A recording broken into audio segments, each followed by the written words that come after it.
ಸದ್ಯ ನನ್ನ ಅಕ್ಕನೂ ಅವಳು ರಾಜ್ಕುಮಾರನು ಒಂದು ಮಾಡಿದ್ಯಲ್ಲ ದೇವ್ರೆ, ಅದೇ ನನಗೆ ದೊಡ್ಡ ಸಮಾಧಾನ. ನನಗಂತೂ ನನ್ನ ಗಂಡನ ಜೊತೆ ಬಾಳೋ ಪುಣ್ಯ ಕೇಳ್ಕೊಂಬಂದಿಲ್ಲ. ಕಡೆ ಪಕ್ಷ ನನ್ನ ಅಕ್ಕ ಅವಳು ಇಷ್ಟಪಟ್ಟಿದ್ದ ಹುಡುಗನ ಜೊತೆ ನೆಮ್ಮದಿಯಿಂದ ಸಂತೋಷದಿಂದ ಬಾಳಂಗೆ ಮಾಡಪ್ಪ. ನನ್ನ ಅಕ್ಕನ ಸಂತೋಷಕ್ಕೆ ಅವಳು ರಾಜ್ಕುಮಾರನ ಸಂತೋಷಕ್ಕೆ ಯಾರ ಕಣ್ಣು ಬೀಳ್ದಿರಂಗೆ ನೋಡ್ಕೊಳಪ್ಪ.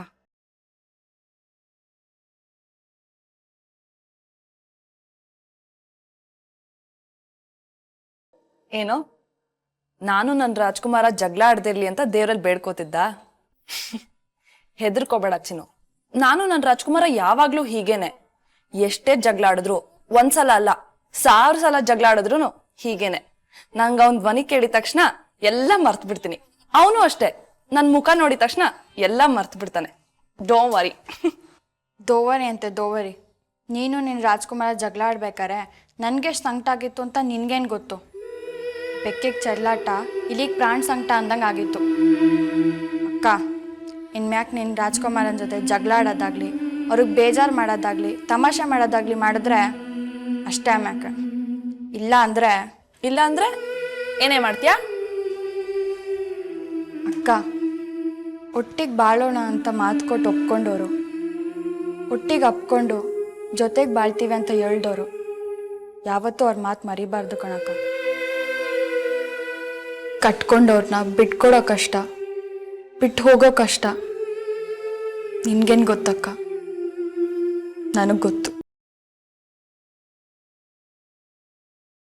ನೀನು ಚಿನ್ನು ನಿಂಗೇನು ಗೊತ್ತಿಲ್ಲ ಅಂತ ಬಾಯಿ ಮುಚ್ಚೋದ್ರಾಗೆ ಇರ್ತೀಯ. ನಿನ್ಗೇನು ಗೊತ್ತು? ಯಾವ್ದಾರ ಸ್ಕೂಲ್ ಪುಸ್ತಕದಾಗ ಬರ್ದವ್ರ ಪ್ರೀತಿ ಹೆಂಗ್ ಮಾಡೋದು, ಬಾಳ್ವೆ ಹೆಂಗ್ ಮಾಡೋದು ಅಂತ?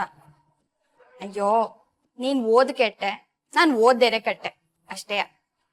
ಇವತ್ತು ಹೇಳ್ತಾ ಇದ್ದೀನಿ, ಹುಷಾರ್, ಅಂದ್ರೆ ಬಿ ಕೇರ್ಫುಲ್ ಅಂತ. ನೀನೇನಾದ್ರೂ ನಿನ್ ರಾಜ್ಕುಮಾರನ ಜೊತೆ ಜಗಳ ಆಡಿದ್ಯೋ, ನಾನು ಇಷ್ಟಪಡೋ ರಾಜ್ಕುಮಾರದಿಂದ ಹೆಂಗ್ ದೂರ ಹೋದ್ನೋ, ನಿನ್ನಿಂದನೂ ಹಂಗೆ ದೂರ ಹೊಂಟೋಯ್ತೀನಿ. ಚಿನ್ನು,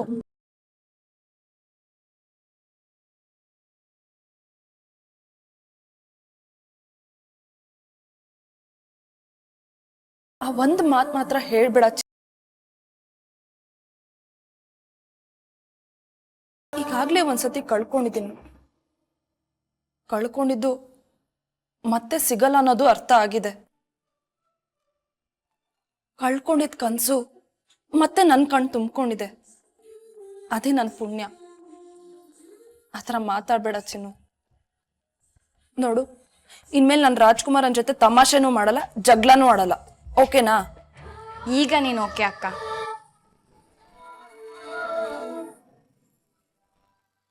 ನಿಮ್ಮಿಬ್ರು ಜಗಳದಾಗೆ ನಾನು ಮಾಡ್ಬೇಕಿರೋ ಎಲ್ಲ ಕೆಲ್ಸನೂ ಬಿಟ್ಬಿಟ್ಟಿದ್ದೀನಿ. ಈಗ ನೆಮ್ಮದಿ ಆಯ್ತು. ಈಗೆಲ್ಲ ಚಕ ಅಂತ ಮಾಡ್ಬಿಡ್ತೀನಿ. ಓಕೆನಾ?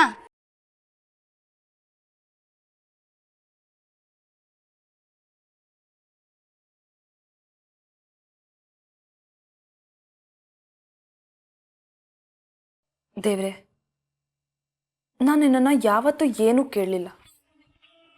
ಆದರೂ ನಾನು ಕೇಳದೆ ಇರೋದನ್ನೆಲ್ಲ ಕೊಟ್ಟಿದ್ಯಾ. ಜನ್ಮ ಕೊಟ್ಟು ತಂದೆ ತಾಯಿ ಪ್ರೀತಿ, ಪ್ರಾಣಕ್ಕಿಂತ ಹೆಚ್ಚಾಗಿ ಪ್ರೀತಿಸೋ ಗೆಳೆಯ, ಗಂಡ, ಅಜ್ಜಿ, ತಾತ ಎಲ್ಲ ಕೊಟ್ಟಿದ್ಯಾ ದೇವ್ರೆ. ಸಾಲ್ದು ಅಂತ ಸತ್ತೋದ್ ನನ್ನ ತಂಗಿನ ಚಿನ್ನು ರೂಪದಲ್ಲಿ ನನ್ನ ಎದುರಿಗೆ ನಿಲ್ಸಿದ್ಯಾ. ಬೇಡ, ಏನೂ ಬೇಡ ದೇವ್ರೆ, ಇಷ್ಟೇ ಸಾಕು. ಆದರೆ ಒಂದು ಪ್ರಶ್ನೆ, ಚಿನ್ನು ಅಂತ ಸರಳವಾದ ಸುಂದರ ಹುಡುಗಿಗೆ ಯಾಕೆ ದೇವ್ರೆ ಇಷ್ಟೊಂದು ಕಷ್ಟ ಕೊಟ್ಟಿದ್ಯಾ? ನನ್ನ ತಂಗಿ ಅಂತವ್ರು ನೆಮ್ಮದಿಯಾಗಿದ್ರೆ, ಸುಖವಾಗಿದ್ರೆ, ಅವ್ರ ಜೊತೆ ಇರೋ 1000 ಜನ ಸುಖವಾಗಿರ್ತಾರೆ. ಪ್ಲೀಸ್, ನನ್ನ ತಂಗಿ ರಾಜ್ಕುಮಾರ ವಾಪಸ್ ಬರೋ ಹಾಗೆ ಮಾಡು. ಅವಳು ಸುಖವಾಗಿರೋ ಹಾಗೆ ಮಾಡು. ಬೇಕು ಅಂದ್ರೆ ನನ್ನ ಸುಖನ ಕಿತ್ಕೊಂಡು ನನ್ನ ತಂಗಿ ಕೊಡು ದೇವ್ರೆ, ಪ್ಲೀಸ್.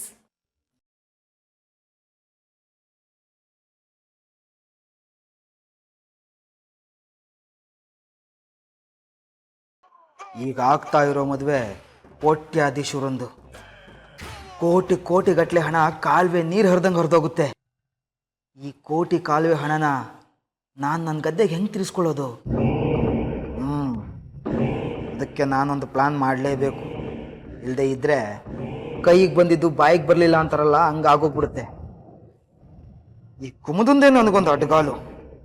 ಇಲ್ಲ ಇವಳು ಕಾಲು ಕತ್ತರಿಸ್ಬೇಕು, ಅಥವಾ ಕಾಲು ಮಡಿಸ್ಕೊಂಡು ನನಗೆ ಕೈ ಮುಗಿಬೇಕು. ಹಾಗೆ ಮಾಡದೇ ಇದ್ದರೆ ನನಗೆ ಈ ಮನೇಲಿ ಉಳುಗಾಲ ಇಲ್ಲ.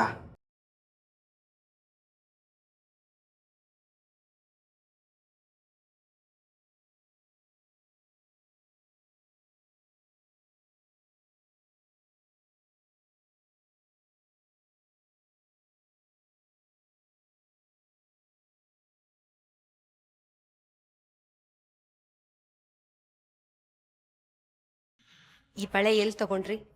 ಎಲ್ಲಿ ಸಿಕ್ತು?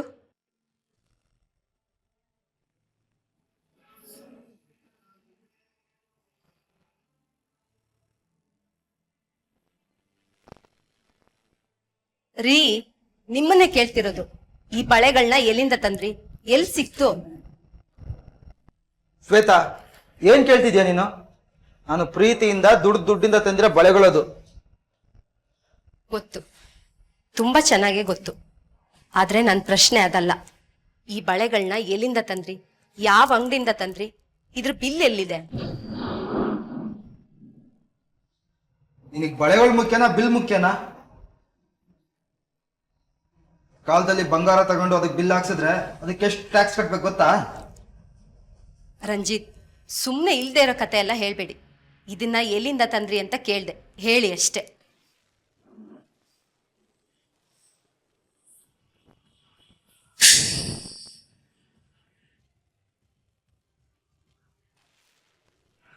ಶ್ವೇತಾ, ನೀನಿಗೆಲ್ಲ ಪ್ರಶ್ನೆ ಕೇಳಿ ನನ್ನ ಜೀವ ತಿಂತಿ ಅಂತ ಗೊತ್ತಿದ್ರೆ ನಾನು ನಿಂಗೆ ಬಳೆನೇ ತಂದು ಕೊಡ್ತಿರ್ಲಿಲ್ಲ.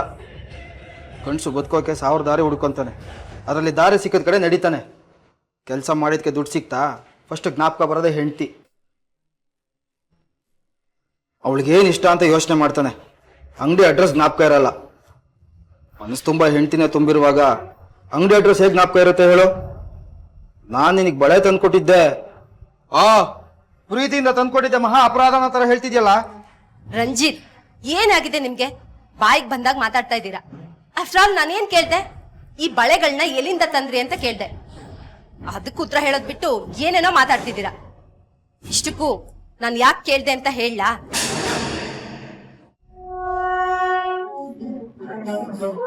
ನಮ್ಮಮ್ಮಂಗೆ ಈ ಬಳೆ ಡಿಸೈನ್ ತುಂಬಾ ಇಷ್ಟ ಆಗಿದೆ ಅಂತೆ. ಶ್ವೇತಾ, ಈ ಕಾಲದಲ್ಲಿ ಇಂಥ ಬಳೆ ಸಿಗೋದೇ ಅಪರೂಪ. ನಿನ್ ಗಂಡಂಗೆ ಎಲ್ಲಿ ಸಿಕ್ತು? ನನ್ಗೂ ಇಂಥದ್ದೇ ಬಳೆ ಬೇಕು, ನನ್ನ ಮೊಮ್ಮಗಳ ಮದ್ವೆಗೆ ಇಂಥ ಬಳೆನೇ ಹಾಕೋಬೇಕು ಅಂದ್ರು. ಹಾಗೆ ಅಂಗಡಿ ಅಡ್ರೆಸ್ನ ತಗೋ ಅಂತ ಹೇಳಿದ್ರು. ಈ ಕಾಲದಲ್ಲಿ ಇಂಥ ಬಳೆ ಸಿಗೋದೇ ಅಪರೂಪ ಅಂದ್ರು. ಅದಕ್ಕೆ ಕೇಳ್ದೆ. ನೋಡು ಶ್ವೇತಾ, ನಿಮ್ಗೆ ಮನೇಲಿ ಕೂತ್ಕೊಂಡು ಮಾಡಕ್ಕೇನು ಕೆಲಸ ಇರಲ್ಲ. ಯಾವ ಊರಲ್ಲಿ ಏನ್ ಸಿಗುತ್ತೆ, ಯಾವ ಕೆರೆಯಲ್ಲಿ ಏನ್ ಸಿಗುತ್ತೆ, ಯಾವ ಗಲ್ಲಿಲಿ ಏನ್ ಸಿಗುತ್ತೆ, ಗಂಡ ಎಷ್ಟು ಕೊಡ್ತಾನೆ, ಗಂಡನಿಂದ ಕದ್ದು ಎಷ್ಟು ಇಟ್ಕೊಂತೀನಿ ಅನ್ನೋದೇ ಯೋಚನೆ ನಿಮಗೆ. ಆದ್ರೆ ಗಂಡಸಿನ ಯೋಚನೆ ಬೇರೆ ಇರುತ್ತೆ. ಹೆಂಡತಿ ಮಕ್ಕಳ ಕಷ್ಟ ಇಷ್ಟ ಅಂತ ಅವನ ಕಥೆನೇ ಬೇರೆ ಇರುತ್ತೆ. ಪ್ರೀತಿಯಿಂದ ದುಡ್ದು ಬಳೆ ತಂದು ಕೊಟ್ರೆ, ಅಯ್ಯೋ ಅಲ್ಲಿಂದ ಯಾಕೆ ತಂದ್ರಿ, ನನ್ನ ತಮ್ಮಂಗೆ ಹೇಳಿದ್ರೆ ಇನ್ನೂ 15 ರೂಪಾಯಿ ಉಳಿಸ್ತಿದ್ದ, ಚಿನ್ನ ತಗೊಂಡ್ರೆ ನಂಬಿಕೆ ಇರೋರ್ ಕಡೆನೇ ತಗೋಬೇಕು. ಎಲ್ಲ ಏನ್ ರಗಳೆ ಶ್ವೇತಾ? ಅಕ್ಕಿ ತಗೊಳಕ್ಕೆ 6 ಕಿಲೋಮೀಟರ್ ಹೋಗಿ 60 ರೂಪಾಯಿ ಉಳಿಸಿದ್ರಂತೆ. ಅಲ್ಲಿ ನೋಡಿದ್ರೆ ಆಟೋ ಚಾರ್ಜ್ ಕಿಲೋಮೀಟರ್ಗೆ 20 ರೂಪಾಯಿ. ಇಲ್ಲ ಕನ್ನಡ ಕಲಿಬೇಕು, ಇಲ್ಲ ಲೆಕ್ಕ ಕಲಿಬೇಕು. ಎರಡೂ ಕಲಿದೇ ಇದ್ರೆ ಇತ್ಲಾಗ ಅತ್ತೆ ಮನೆಗೂ ಇಲ್ಲ, ಇತ್ಲಾಗ ಅಮ್ಮನ ಮನೆಗೂ ಇಲ್ಲ ಅನ್ನಂಗೆ ಆಗೋಗ್ತಾರೆ.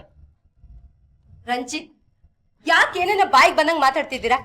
ಅಲ್ಲ, ನಾನು ಏನ್ ಕೇಳ್ಬಾರ್ದು ಕೇಳ್ದೆ ಅಂತ? ಈ ಬಳೆಗಳನ್ನ ಯಾವ ಅಂಗಡಿಯಿಂದ ತಂದ್ರಿ ಅಂತ ಕೇಳ್ದೆ, ತಪ್ಪಾ? ಅಡ್ರೆಸ್ ಗೊತ್ತಿದ್ರೆ ಹೇಳಿ, ಇಲ್ಲ ಅಂದ್ರೆ ಸುಮ್ಮನಿದ್ಬಿಡಿ.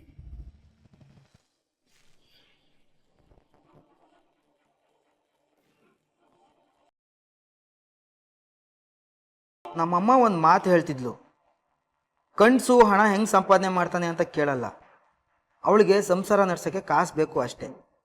ನೀನು ತಲೆ ಹೊಡೆದು ಬಂದ್ಯಾ, ತಲೆ ಹಿಡಿದು ತಂದ್ಯಾ, ಅದೆಲ್ಲ ಕೇಳಲ್ಲ. ಅವಳಿಗೆ ಕಾಸು ಕೊಡಬೇಕು ಅಷ್ಟೇ. ಅದೇ ಗಂಡಸ್ತನ ಅಂತ ಹೇಳ್ತಿದ್ಲು. ನಾನು ನಂಬ್ಕೊಂಡಿದ್ದೆ, ಆದರೆ ಎಲ್ಲೋ ಏನೋ ಎಡವಟ್ಟಾಗ್ತಿದೆಯಲ್ಲ.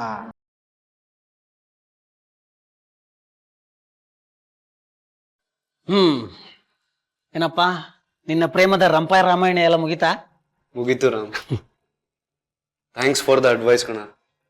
ನೀ ಅಕಸ್ಮಾತ್ ಶ್ರುತಿ ಫ್ರೆಂಡ್ಸ್ ನಿನಗೆ ಗೊತ್ತೋ ಇಲ್ವೋ ಅಂತ ಕೇಳ್ದೆ ಹೋಗಿದ್ದಿದ್ರೆ ಅದೇನಾಗಿರ್ತಿತ್ತೋ ಏನೋ. ನನ್ನ ಪುಣ್ಯಕ್ಕೆ ಚಿನ್ನು ಶ್ರುತಿನ ಸಮಾಧಾನ ಮಾಡ್ಯಾಳೆ. ಇಲ್ಲದೆ ಹೋಗಿದ್ರೆ ನನ್ನ ಗತಿ ಅದೋ ಗತಿ. ನಾನು ನಿನ್ನಾಗ್ಲೇ ಕೇಳಬೇಕು ಅಂತ ಇದ್ದೆ. ಈ ಮಹಾಭಾರತ ಎಲ್ಲ ಮುಗಿಲಿ ಅಂತ ನಾನೇ ಸುಮ್ಮನಾದೆ. ಚಂದನ್, ಈ ಚಿನ್ನು ಯಾರು? ಇಲ್ಲಿ ತನಕ ಆ ಹೆಸರನ್ನ ನಾನು ನಿನ್ನ ಬಾಯಲ್ಲಿ ಕೇಳೇ ಇರ್ಲಿಲ್ವಲ್ಲ. ಚಿನ್ನುನ ಶ್ರುತಿ ಫ್ರೆಂಡ್ ಕಣ. ಶ್ರುತಿ ಅವಳನ್ನ ತುಂಬಾ ಹಚ್ಕೊಂಡ್ಬಿಟ್ಟಿದ್ದಾಳೆ. ಆ ಹುಡುಗಿನೂ ಅಷ್ಟೇ ಶ್ರುತಿನ ತುಂಬಾ ಇಷ್ಟಪಡ್ತಾಳೆ. ಸದ್ಯದಲ್ಲಿ ಶ್ರುತಿ ಮನೇಲೆ ಆ ಹುಡುಗಿ ಇರೋದು. ಈ ಪ್ರೀತಿ ಮಾಡೋ ಹುಡುಗಿರಿಗೆ ಅಕ್ಕನೋ ತಂಗಿನೋ ಸ್ನೇಹಿತೇನೋ ಯಾರಾದರೂ ಸುತ್ತಮುತ್ತ ಹಿಂದೆ ಮುಂದೆ ಇದ್ರೆ ಚಂದ. ಇಂಥ ಕಷ್ಟ ಕಾಲಕ್ಕೆ ಸಹಾಯಕ್ಕಾಗ್ತಾರೆ. ಅದರಲ್ಲೂ ಪ್ರೇಮಿಗಳು ಮುನ್ಸ್ಕೊಂಡು ಜಗಳ ಆಡ್ಕೊಂಡು ಮಾತಾಡದೇ ಇದ್ದಾಗ ಒಡೆದಿರೋ ಮನಸ್ಸುಗಳನ್ನ ಒಂದು ಮಾಡೋದಕ್ಕೆ ಸೇತುವೆ ಥರ ಕೆಲಸ ಮಾಡ್ತಾರೆ. ಅಲ್ವಾ ಚಂದನ್? ಅಲ್ಲ ಕಣೋ ರಾಮ್, ನಾನು 3 ವರ್ಷದಿಂದ ಪ್ರೀತಿ ಪ್ರೇಮ ಅಂತ ಓಡಾಡ್ಕೊಂಡಿದ್ದೀನಿ. ನನಗೆ ಪ್ರೀತಿ ಬಗ್ಗೆ ABCD ಗೊತ್ತಿಲ್ಲ. ನೀನು WXYZ ತನಕ ಹೋಗ್ಬಿಟ್ಟಿದ್ಯಲ್ಲ, ಅದು ಹೆಂಗೆ ಅಂತ ನನಗೇನೋ ನಿನ್ ಮೇಲೆ ಡೌಟ್ ಆಗ್ತಿದೆ ಅಪ್ಪ. ಡೌಟಾ? ಏನಪ್ಪ ಡೌಟು? ನನಗೆ ಗೊತ್ತಿಲ್ಲದೆ ಇರೋಂಗೆ, ನಮ್ಮ ಮನೆಯವ್ರಿಗೆ ಯಾರಿಗೂ ಗೊತ್ತಿಲ್ಲದೆ ಇರೋಂಗೆ ನೀನು ಯಾವುದೋ ಹುಡುಗಿನ ಲವ್ ಮಾಡ್ತಾ ಇದೀಯ ಅನ್ಸುತ್ತೆ. ಹೇ, ಹಂಗೇನಿಲ್ಲಪ್ಪ. ಹಾಗೇನಾದರೂ ಇದ್ದಿದ್ರೆ ನಾನು ನಿನ್ಗೆ ಹೇಳ್ತಾ ಇರ್ಲಿಲ್ವಾ? ಅಷ್ಟಕ್ಕೂ ಈ ಫೇಸ್ ಕಟ್ನ, ಈ ಬಾಡಿನ ಯಾವ್ದಾದ್ರೂ ಹುಡುಗಿ ಲವ್ ಮಾಡ್ತಾಳ? ರಾಮ್, ಲವ್ ಮಾಡದೆ ಹೋದ್ರೇನಂತೆ? ಲವ್ ಬಗ್ಗೆ ಇಷ್ಟೊಂದು ತಿಳ್ಕೊಂಡಿದ್ಯಲ್ಲ, ಗ್ರೇಟ್ ಕಣ ನೀನು. ನಾನು ನಿನ್ನ ಇನ್ಮೇಲೆ ಲವ್ ಗುರು ಅಂತ ಕರಿತೀನಿ, ಓಕೆನಾ? ಹಾ, ಸದ್ಯಕ್ಕೆ ಏನ್ ಬೇಕಾದ್ರೂ ಕರಿ. ಟೀ ಆರೋಗ್ಬಿಡುತ್ತೆ, ಕುಡಿ.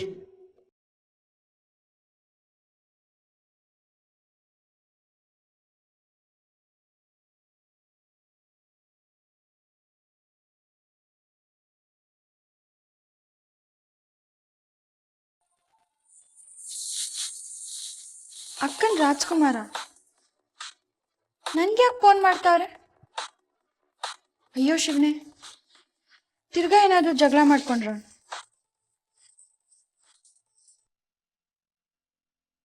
ಅಲೋ, ತಿರ್ಗಾ ಏನಾದ್ರು ಜಗಳ ಮಾಡ್ಕೊಂಡ್ರ? ಇಲ್ಲ ಇಲ್ಲ, ಹಾಗೇನಿಲ್ಲ. ಯಾಕೆ, ನಿಮ್ಮ ಅಕ್ಕನ ಜೊತೆ ಜಗಳ ಆಡಿದಾಗ ಮಾತ್ರ ಕಾಲ್ ಮಾಡ್ಬೇಕಾ? ಸುಮ್ಮನೆ ಮಾಡೋ ಹಾಗಿಲ್ವಾ? ಹಂಗೇನಿಲ್ಲ, ನಿಮ್ ಫೋನ್ ಬಂದ ತಕ್ಷಣ ಗಾಬರಿ ಆಯ್ತು ಅಟ್ಟೆಯ. ಇಲ್ಲ ಚಿನ್ನ, ಹಾಗೇನೂ ಇಲ್ಲ. ಆಕ್ಚುಲಿ ನಾನು ನಿಮಗೆ ಕಾಲ್ ಮಾಡಬೇಕು ಅಂತಾನೆ ಮಾಡಿದೆ, ಥ್ಯಾಂಕ್ಸ್ ಹೇಳಕ್ಕೆ. ನೀವಿಲ್ಲ ಅಂದಿದ್ರೆ ನಾ ಶ್ರುತಿನ ಹೇಗೆ ಕನ್ವಿನ್ಸ್ ಮಾಡ್ತಿದ್ನೋ ಗೊತ್ತಿಲ್ಲ, ತುಂಬಾ ಕಷ್ಟ ಆಗಿರ್ತಿತ್ತು. ಅಯ್ಯೋ, ನಾನ್ ಏನ್ ಮಾಡ್ದೆ ಅಂತ ಥ್ಯಾಂಕ್ಸ್ ಹೇಳ್ತಾ ಇದ್ದೀರಾ? ನನ್ ಜಾಗದಾಗ ಯಾರೇ ಇದ್ದಿದ್ರು ಅದನ್ನೇ ಮಾಡ್ತಿದ್ದಿದ್ದು. ಆದ್ರೆ ಜ್ಞಾಪಕ ಇರ್ಲಿ, ನೀವ್ ನಂಗೆ ಮಾತು ಕೊಟ್ಟಿದ್ದೀರಿ ನನ್ನ ಅಕ್ಕನ ಯಾವಾಗ್ಲೂ ಸಂತೋಷವಾಗಿರೋಂಗ್ ನೋಡ್ಕೊಳ್ತೀರಾ ಅಂತ. ನನ್ನ ಅಕ್ಕ ಬೇಜಾರ್ ಮಾಡ್ಕೊಂಡಿರೋದು ನಂಗೆ ಇಷ್ಟ ಇಲ್ಲ, ನಂಗೆ ನೋಡಕ್ ಆಗೋದಿಲ್ಲ. ಚಿನ್ನು, ನಿನ್ನ ಮಾತು ಕೇಳ್ತಿದ್ರೆ ನನಗಿಂತ ಶ್ರುತಿನ ನೀನೇ ತುಂಬಾ ಜಾಸ್ತಿ ಪ್ರೀತಿಸ್ತಿದ್ಯಾ ಅಂತ ಅನ್ಸುತ್ತೆ.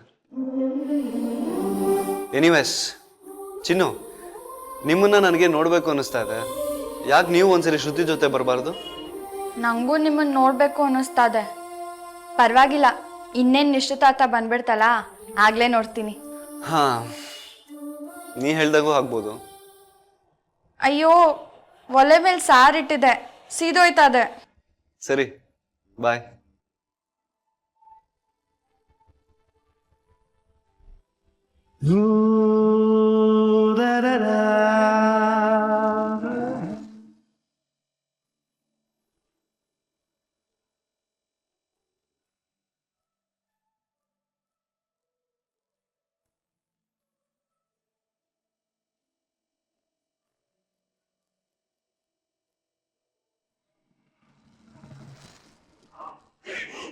ಚಂದು, ನೀನು ಈ ಫೈಲಿಗೆ ಸೈನ್ ಮಾಡಿದ್ಯಾ? ಹಾ, ಆಲ್ರೆಡಿ ಆಗಿದೆ. ಸೈನ್ ಮಾಡೋಕ್ ಮುಂಚೆ ಈ ಫೈಲ್ ಯಾವುದು ಅಂತ ನೋಡಿದ್ಯಾ? ಮತ್ತೆ ಯೂಶಲಿ ಎಲ್ಲ ಡೀಟೇಲ್ಸು ನೀವು ಚೆಕ್ ಮಾಡಿರ್ತೀರ ಅಲ್ವಾ? ಸೊ ಕೆಲವು ಸರಿ ಅದನ್ನ ನೋಡಲ್ಲ. ಯಾಕೆ, ಏನಾಗಿದೆ ಈಗ? ನಾನು ಆ ಫೈಲ್ನ ನೋಡೇ ಇರಲಿಲ್ಲ ಚಂದು. ನಾನು ಆ ಫೈಲ್ನ ನೋಡೋದಕ್ಕಿಂತ ಮುಂಚೆನೆ ಆ ರಂಜಿತ್ ಅದನ್ನ ತಗೊಂಡು ಬಂದು ನಿನ್ನ ಹತ್ರ ಸೈನ್ ಮಾಡಿಸ್ಕೊಂಡಿದ್ದಾನೆ. ಬೇರೆ ಕಂಪ್ನಿಗಳ ಹತ್ರ ಅವನು ಕಮಿಷನ್ ತಗೊಳ್ಳಿ, ಅದಕ್ಕೆ ನನ್ನ ಅಭ್ಯಂತರ ಇಲ್ಲ.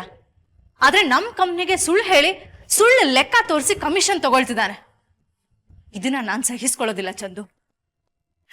ನೋಡು, ಆ ಫೈಲ್ನ ಸರಿಯಾಗಿ ನೋಡು. ಇದೇ ಕಂಪ್ನಿಯವರೇ ನಮ್ಮ ಕಂಪ್ನಿಗೆ ಯಾವಾಗ್ಲೂ ಅಲ್ಯೂಮಿನಿಯಂ ವಿಂಡೋಸ್ನ ಕೊಡ್ತಾ ಇದ್ರು. ರೇಟ್ಸ್ ಯಾವಾಗ್ಲೂ ಕರೆಕ್ಟಾಗೇ ಇರ್ತಿತ್ತು. ಆದ್ರೆ ಈ ಸಾರಿ 1 ಯೂನಿಟ್ಗೆ 120 ರೂಪಾಯಿ ಜಾಸ್ತಿ ಮಾಡಿದ್ದಾರೆ. ಅಂದ್ರೆ 1000 ಯೂನಿಟ್ಸ್ಗೆ ಎಷ್ಟಾಯ್ತು? 1,20,000 ರೂಪಾಯಿ ಜಾಸ್ತಿ ಆಯ್ತು. ಅದು ನಮಗ್ ಲಾಸ್ ಅಲ್ವಾ? ಮತ್ತೆ ಬೆಲೆ ಜಾಸ್ತಿ ಆಗಿರ್ಬೋದು. ನಾನು ನಿನ್ನೆ ಮೊನ್ನೆಯಿಂದ ಕಂಪ್ನಿ ನಡೆಸ್ತಾ ಇಲ್ಲ ಚಂದು. ಡೈರೆಕ್ಟ್ ಆಗಿ ಮಾರ್ಕೆಟಿಂಗ್ ಮ್ಯಾನೇಜರ್ ಹತ್ರನೇ ಮಾತಾಡಿದ್ದೇನೆ. ಅವನು ಆ ಸಪ್ಲೈಯರ್ ಹತ್ರ ಕಮಿಷನ್ ತಗೊಂಡಿದ್ದಾನೆ. ಅದಕ್ಕೇನೆ ನನಗೆ ಗೊತ್ತಾಗೋದಕ್ಕೆ ಮುಂಚೆನೆ ನಿನ್ನ ಹತ್ರ ಅವನು ಸೈನ್ ಮಾಡಿಸ್ಕೊಂಡಿರೋದು.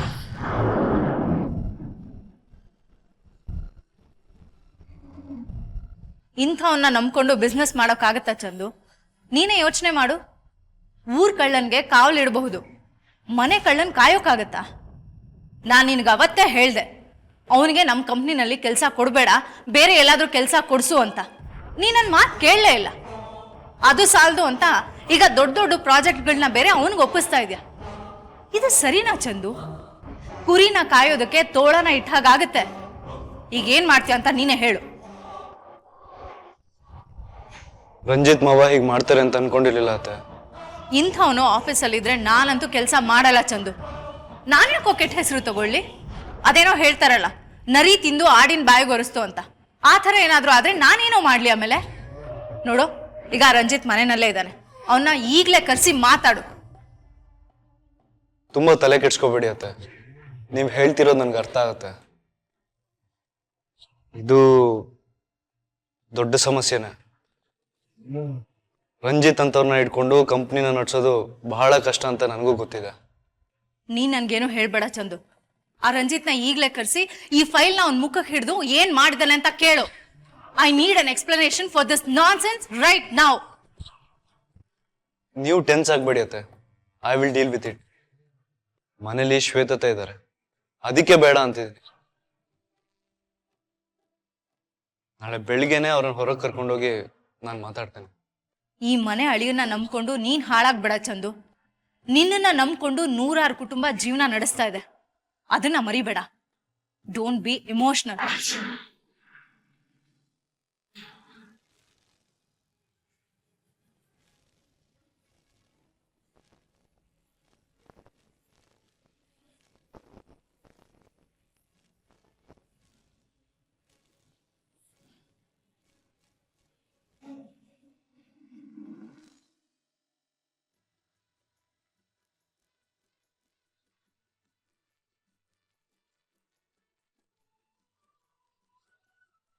ಎಲ್ಲ ಕೆಲಸ ಮುಗೀತು.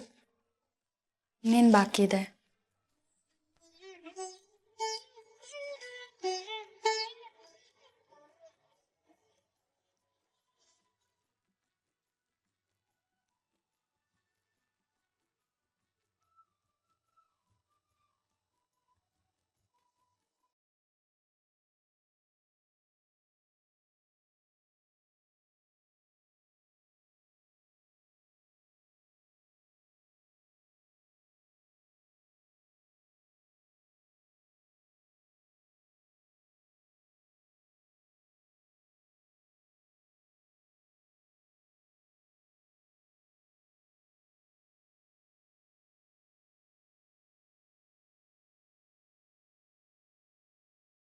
ನಿಮ್ಮ ಜೊತೆ ಬದುಕೋ ಭಾಗ್ಯ ನಾನು ಕೇಳ್ಕೊಂಬಂದಿಲ್ಲ. ಆದರೆ ಎಲ್ಲೇ ಇರಿ, ಸದಾ ಸುಖವಾಗಿರಿ. ನಿಮ್ಮ ಕೈನಾಗ ತಾಳಿ ಕಟ್ಟಿಸ್ಕೊಂಡಿದ್ದೀನಲ್ಲ, ಅದೇ ನನ್ನ ಪುಣ್ಯ, ಅದೇ ನನ್ನ ಭಾಗ್ಯ.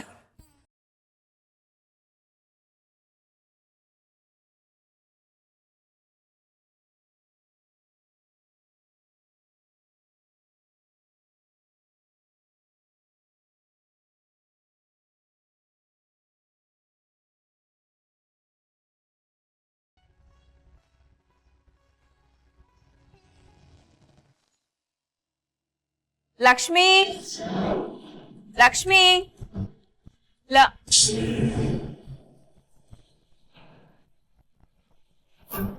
ಲಕ್ಷ್ಮಿ,